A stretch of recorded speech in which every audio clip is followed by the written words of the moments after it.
제21대 이재명 대통령 국민주권 정부가 하나님의 축복 가운데 시작되었습니다. 새로운 지도자, 새로운 정부가 어떻게 시작된 것입니까? 2024년 12월 3일 밤 10시 30분에 이 땅의 비상계엄령이 선포되었습니다. 민주주의의 경제성장의 모델 국가입니다. IT 강국이며 K-팝으로 세계 문화를 주도하는 대한민국에서 비상계엄령이 선포된 것입니다. 한국교회 세계 선교로 말미암아 자랑스러운 대한민국이 하루아침에 어렵게 되었습니다. 국민들은 물론이고 지구촌의 많은 나라들이 한국에 무슨 비상계엄령이 선포되는가 의아해하고 깜짝 놀랐습니다. 평온한 국가의 비상계엄령이 웬 말입니까? 명태균 씨가 구속되어지면서 김건희 여사가 천공이나 건진법사와 무속농단을 했던 모든 것들이 하나둘씩 들춰지기 시작했습니다. 이러한 것들을 어떻게 감출 수 있을까? 이러한 문제들을 어떻게 해결할 수 있을까? 이번 기회에 군대를 동원해서 정적들을 처단하려고 하는 것이 이번 비상계엄령이었습니다. 마침내 윤석열 대통령은 탄핵되어졌고 내란의 우두머리로 체포되어져서 지금은 재판 중에 있습니다. 새 정부는 세 가지의 특검을 시작합니다. 이제 이 특검으로 수사와 재판은 신속하게 진행될 것이라고 생각합니다. 사무엘상 28장의 말씀 보면 사울 왕이 신접한 여인을 찾아갑니다. 그리고 국정에 대해서 이야기합니다. 신접한 여인을 찾아가는 사울을 하나님께서는 버리셨습니다. 성경이나 예나 지금이나 무속인들과 더불어서 국정을 농단한 지도자들 그리고 독재자들 그들은 모두 다 하나님 앞에 버림받고 파멸하고 말았습니다. 이번 6.3 대선을 바라보면서 여호와의 말씀 한 구절이 생각이 났습니다. 잠언 16장 4절입니다. 여호와께서 온갖 것을 그 쓰임에 적당하게 지으셨나니 악인도 악한 날에 적당하게 하셨느니라 하는 말씀입니다. 여호와께서 세상의 모든 것들을 적당하게 다 지어 놓으셨습니다. 우리의 필요한 것들을 다 지으셨습니다. 그런데 악한 것들도 지으셨는데 악한 사람도 악한 것들도 적당하게 필요를 위해서 지었다고 하는 말씀이 생각났습니다. 윤석열 대통령이 비상계엄을 하지 않았다고 하면 조기 대선은 없었을 것입니다. 국무위원들이 비상계엄을 막았다고 하면 새로운 시대는 열리지 않았을 것입니다. 그러므로 악한 사람도 악한 날에 적당하게 쓰시는 하나님의 모습입니다. 대한민국은 지난 6개월 탄핵 정국으로 혼돈과 갈등의 터널을 지내왔습니다. 우리나라의 국민은 내란의 위기에서 정의와 공의를 부르짖었습니다. 우리는 민주주의와 국가를 지켜냈습니다. 한국교회에 정광훈과 같은 괴물도 있고 극우 보수주의자들이 있기도 하지만 그러나 대부분의 많은 교회들은 하나님의 나라와 공의를 위해서 기도하였습니다. 이제 대한민국은 새로운 시대를 열었습니다. 이재명 대통령은 우리가 기도하기를 화합과 통합의 지도자가 되어야 합니다. 국가를 안정시키며 경제를 회복해야 합니다. 내란을 청산하며 검찰을 개혁해야 합니다. 우리는 이 일을 위해서 기도해야 합니다. 우리는 지금 국가와 한국교회를 위해서 기도해야 할 때입니다. 우리나라의 애국가는 참 좋습니다. 저는 우리나라 애국가를 좋아합니다. 동해물과 백두산이 마르고 닳도록 하나님이 보호하사 우리나라 만세. 하나님이 보호하신 우리나라가 승리한다고 하는 애국가입니다. 개인이나 국가나 모든 역사는 하나님의 주권에 있습니다. 때로는 위기와 고난이 닥친다 해도 하나님의 선하신 계획과 뜻이 있습니다. 여호와께서 오늘 우리에게 주신 말씀을 들어보십시오. 로마서 8장 28절 우리가 알거니와 하나님을 사랑하는 자 곧 그의 뜻대로 부르심을 입은 자들에게는 모든 것이 합력하여 선을 이루느니라 하셨습니다. 하나님께서 하나님을 사랑하는 모든 사람을 통해서 합력해서 하나님의 선을 이루신다고 하는 것입니다. 하나님이 원하시는 선은 무엇입니까? 나의 삶의 자리가 평안하고 풍요로워지는 것도 귀한 소원입니다. 내가 소망하고 기도하는 것들이 응답되어지는 것도 귀한 일들입니다.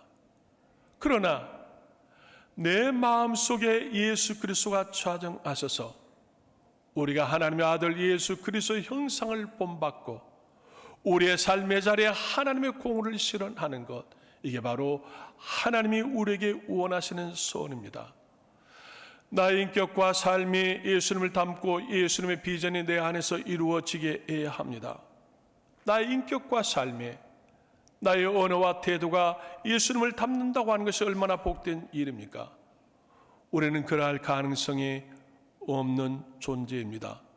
그러나 우리는 부족하지만, 우리는 허물이 많지만, 그러나 하나님이 우리를 사랑하신 그 사랑으로 말미암아 우리는 능히 예수 그리스도를 닮아갈 수 있습니다.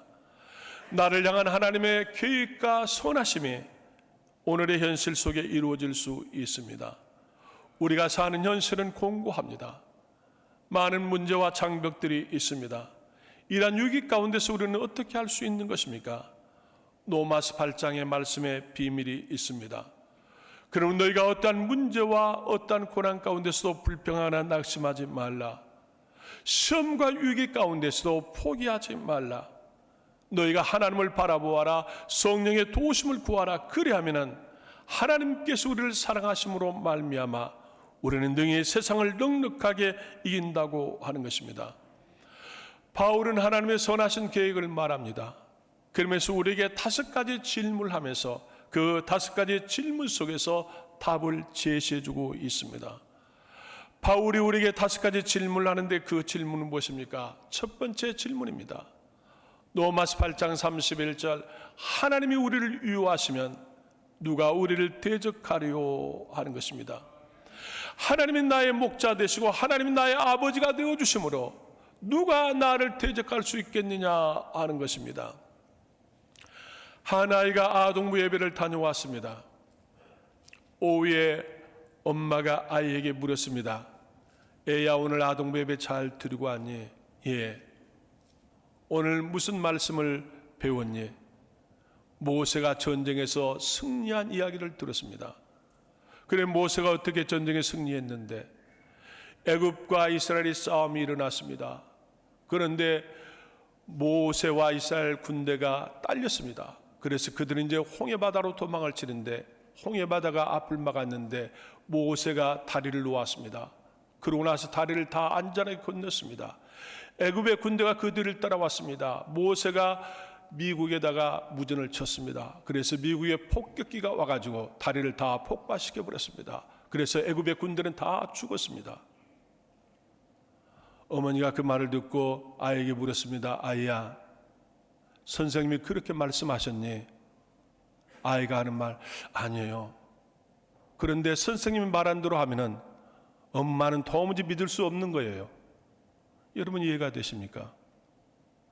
선생님의 말씀대로 하면은 어머니는 믿을 수 없다. 이 아이가 각색을 하는 겁니다. 모세가 다리를 놓아야 홍해바다를 건널 수 있고 폭격기가 와서 다리를 폭파해야 애굽의 군대가 죽을 수 있지. 어찌 하나님이 홍해바다를 모세의 지팡이로 나누고 이스라엘 백성들은 건너고 애굽의 군대는 물속에 수장될 수 있다고 생각하는 것입니까? 어린아이가 그렇게 각색을 한 것입니다. 우리는 분명한 것, 하나님이 우리를 위하시면 천지를 창조하신 하나님이 홍해바다를 나누신다고 하는 것입니다. 그분이 나의 하나님이요 나의 아버지며 나의 보호자입니다. 마틴 루터가 종교개혁을 할 때에 로마의 천주교의 대항과의 싸움은 마치 계란을 가지고 파이를 치는 것과 같았습니다. 한 번은 마틴 루터가 포기하고 절망에 빠졌습니다. 이때 루터의 친구 멜랑키톤이 루터에게 편지를 보냈습니다. 우리가 발견한 복음이 하나님의 진리요, 우리가 믿는 것이 분명히 진리라고 한다면 진리는 승리한다는 사실을 믿어야 한다. 그러고 나서 편지 마지막에 오늘 본문의 말씀을 기록했습니다. 하나님이 우리를 위하시면 누가 우리를 대적하리요? 우리를 사랑하시는 예수 그리스도로 말미암아 우리가 넉넉히 이기느니라 하였습니다. 사랑하는 여러분, 마틴 루터는 이 말씀을 가지고 종교개혁을 완성했습니다. 하나님이 나를 도우시는데, 하나님이 나를 위하시는데 누가 우리를 대적할 수 있겠습니까? 하나님이 내 편이신데 우리가 이기지 못할 것이 어디에 있겠느냐 하는 말씀입니다. 바울의 두 번째 질문을 받습니다. 로마서 8장 32절, 자기 아들을 아끼지 아니하시고 우리 모든 사람을 위하여 내주신 이가 어찌 그 아들과 함께 모든 걸 우리에게 주시지 아니하겠느냐 하는 말씀입니다. 하나님이 우리를 사랑하셔서 예수 그리스도를 세상에 보내주셨습니다. 내가 얼마나 소중한 존재인지 예수 그리스도를 십자가에 죽이면서 나를 구원했습니다. 여러분이 자녀를 양육할 때 여러분의 자녀가 질병으로 괴로움을 당할 때가 있었습니까? 그때 부모의 심정은 어떻습니까? 내가 대신 아파줄 수 있다면 내가 대신 아파주겠다고 하는 것이 부모의 심정입니다. 어떠한 부모고 자식을 죽이면서까지 내가 무엇을 얻고자 하는 부모는 세상에 아무도 없을 것입니다. 그런데 하나님은 예수 그리스도를 죽이시면서까지 나를 구원하셨습니다. 그 하나님께서 우리에게 무엇을 인색해 하시겠습니까? 아들이 아버지에게 떡을 달라 하는데 아버지가 아들에게 돌을 줄 자가 너 있겠습니까? 딸이 어머니에게 생선을 달라 하는데 어머니가 뱀을 줄 자가 어디에 있겠습니까? 오늘 하나님께서 우리를 위하시면 예수 그리스도까지 주시는데 뭘 주시지 못하겠느냐 하는 것입니다. 오늘 또 하나님이 우리를 위하시면 우리의 필요한 모든 것들을 하나님이 넉넉하게 주시리라 믿습니다. 세 번째 바울의 질문을 받습니다. 로마서 8장 33절, 누가 능히 하나님께서 택하신 자들을 고발하리요 하는 것입니까? 여러분에게 죄가 있습니까? 여러분이 송사에 휘말려 본 적이 있습니까? 여러분의 이웃들이 여러분을 고발한 적이 있습니까? 하나님이 나를 위하시는데 세상에 그 누가 나를 고발할 수 있겠는가? 세상에 그 무엇이 나를 송사할 수 있겠느냐 하는 것입니다. 가늠하다 잡힌 여인이 바리새인들에 의해서 예수님 앞에 끌려 나왔습니다. 바리새인들은 그 여인을 고발합니다. 낮에 가늠하다 잡힌 이 여인을 어떻게 해야 하겠습니까? 모세 율법대로 돌로 쳐 죽여야만 합니다. 그 바리새인들은 가늠하다 잡힌 여인을 고발하는 것입니다. 그런데 예수님은 어떻게 하셨습니까? 그래 모세 율법대로 이 여인을 처단하자고 말하지 않았습니다. 예수님은 땅에 무엇인가 글을 쓰셨습니다. 그러고 나서 일어나 보았더니 그 바리새인은 더 큰 소리로 아우성거렸습니다. 예수님은 다시 땅에 엎드려서 무엇인가 또 글을 쓰셨습니다. 그러고 나서 너희들 가운데 죄 없는 자가 돌을 던지라고 하면서 바라보았더니 아우성거렸던 사람들이 하나 둘씩 그 자리를 도망치고 말았습니다. 너희들 가운데 죄 없는 자가 이 여인에게 돌을 던지라고 하는 것입니다. 너희들도 지난날 이러한 죄가 있었지 않았느냐고 예수는 땅에다 아마 그렇게 글을 쓰셨을 것 같습니다. 그랬더니 그들이 다 도망을 치고 마는 것입니다. 죄는 우리를 고발할 능력이 있습니다. 죄는 우리를 괴롭힐 능력이 있습니다. 죄는 우리를 잠 못 자지 못하게 하는 것입니다. 죄는 남을 미워하게 하는 것입니다. 그리고 정죄합니다. 죽이려고 합니다. 그러나 이러한 모든 죄에서 하나님이 우리를 무죄 선언을 하셨습니다. 로마서 8장 1절, 이제 그리스도 예수 안에 있는 자에게는 결코 정죄함이 없나니 이는 그리스도 예수 안에 있는 생명의 성령의 법이 죄와 사함에 벌써 너를 해방하였음이라고 하였습니다. 내가 죄가 있음에도 불구하고, 아직도 내가 죄 가운데 있음에도 불구하고 하나님께서 말씀하십니다. 저 아들은 죄가 없노라. 저 딸의 죄를 위해서 내가 예수 그리스도를 죄의 값으로 십자가에 죽였노라. 그러므로 저는 무죄하노라. 저는 의로운 나의 자녀라고 하나님이 그렇게 말씀하십니다. 오늘도 예수 그리스도의 속죄의 보혈이 흐르고 있는데 그 누가 우리를 고발할 수 있겠느냐 하는 말씀입니다. 오늘도 예수 그리스도의 보혈로 죄 사함을 얻는 하나님의 거룩한 자녀가 되시기를 축복합니다. 네 번째 질문을 받습니다. 로마서 8장 34절입니다. 누가 정죄하리요? 죽으실 뿐 아니라 다시 살아나신 이는 그리스도 예수시니 그는 하나님 우편에 계신 자요 우리를 위하여 간구하시는 자신이라고 하셨습니다. 십자가에 죽으셨다가 부활하신 예수님의 승천하셨습니다. 하나님 보좌 우편에 계십니다. 하나님 보좌 우편에서 무엇을 하십니까? 오늘 나를 위해서 기도하고 계십니다.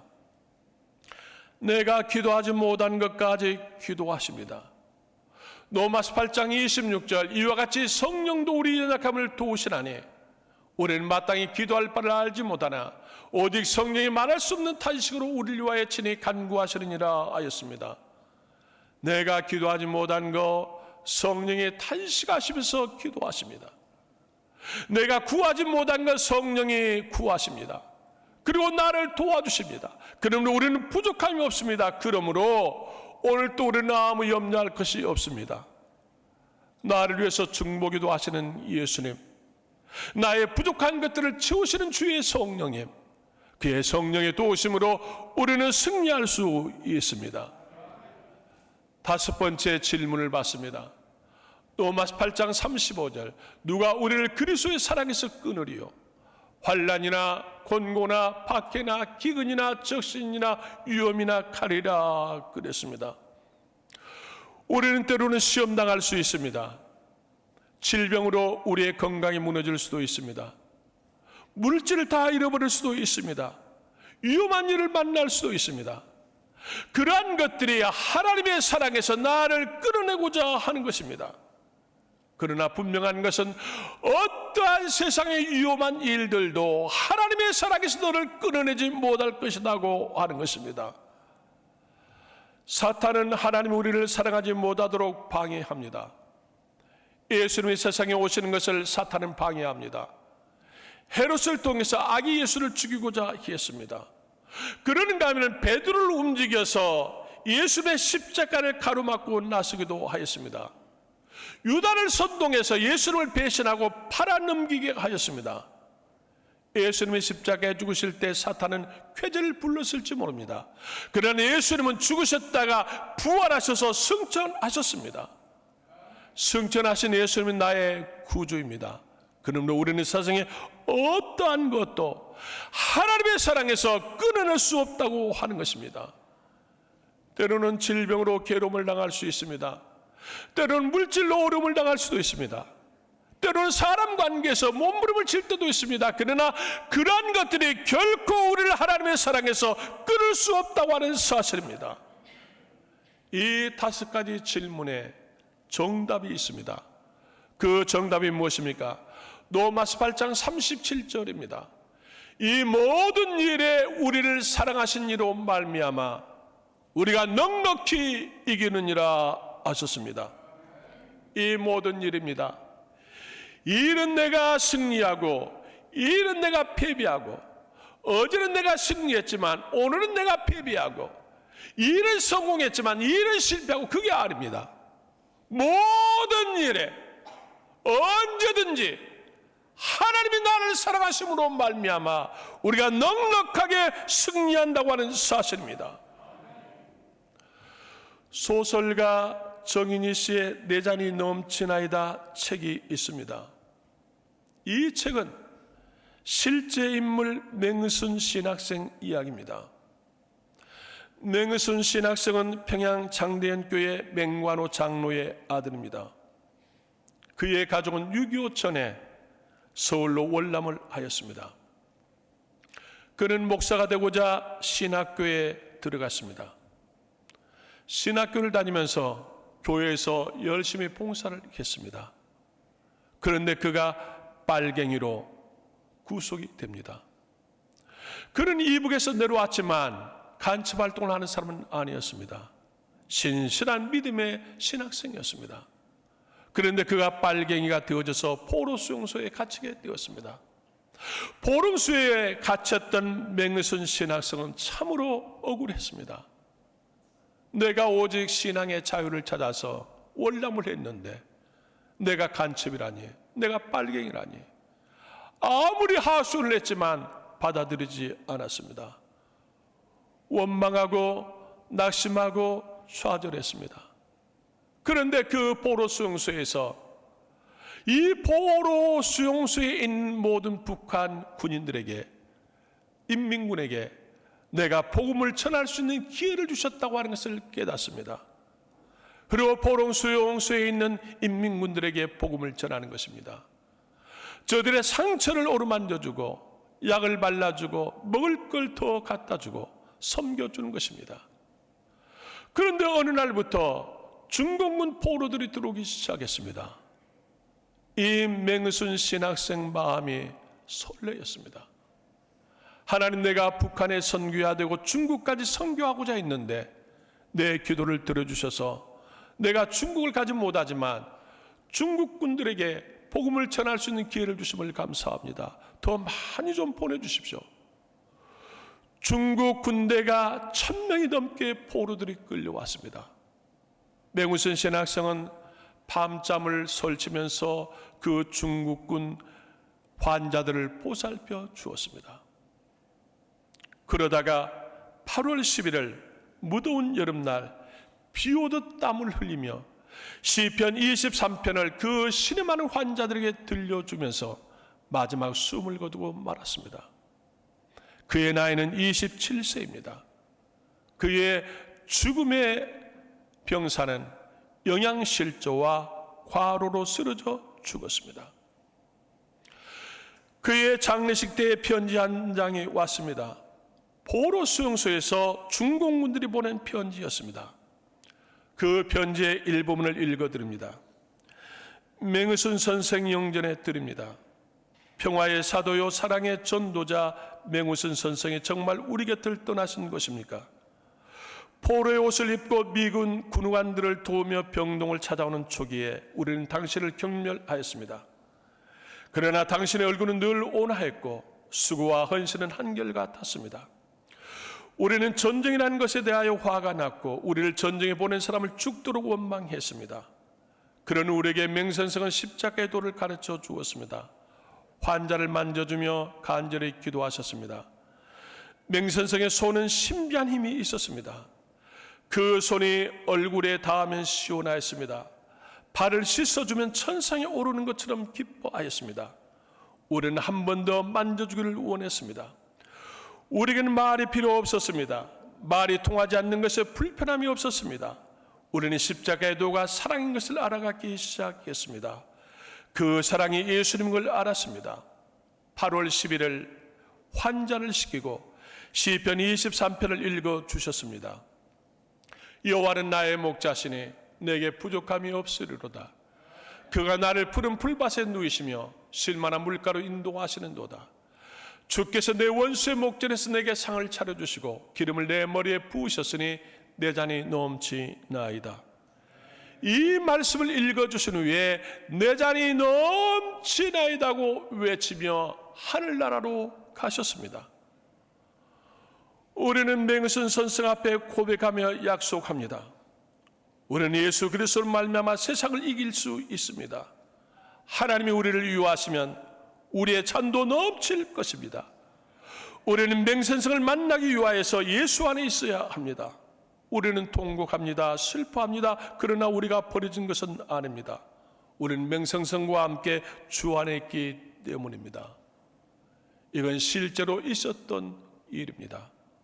오늘 예배드리신 남은 가족 여러분, 우리는 모두 하나님의 자녀입니다. 하나님이 우리를 위하시면 우리에게 계획과 비전이 있습니다. 대한민국과 한국교회의 계획과 비전이 있습니다. 하나님이 우리를 위하시면 우리는 넉넉하게 승리할 수 있습니다. 나를 사랑하신 하나님으로 인하여서 우리가 때로는 어둠의 터널을 지나야 하지만 그러나 밝은 내일의 햇빛이 예비되어 있다고 하는 놀라운 사실입니다. 하나님으로 말미암아 우리는 넉넉하게 이길 수 있습니다. 하나님이 우리에게 복을 주시면 우리의 잔이 넘칠 것입니다. 하나님이 우리에게 복을 주시면 우리의 잔도 넘친다고 하는 것입니다. 오늘 또 하나님이 나를 유하심으로, 내가 하나님의 자녀이므로, 내가 하나님을 사랑함으로 모든 게 합력하여 선을 이루게 하신 하나님, 우리의 계획, 우리의 비전을 이루실 하나님의 사랑으로 오늘 또 넉넉하게 승리하시기를 주의 이름으로 축복합니다. 기도하겠습니다. 전능하신 하나님, 우리는 하나님의 자녀요, 우리는 하나님의 선하신 계획과 비전이 있습니다.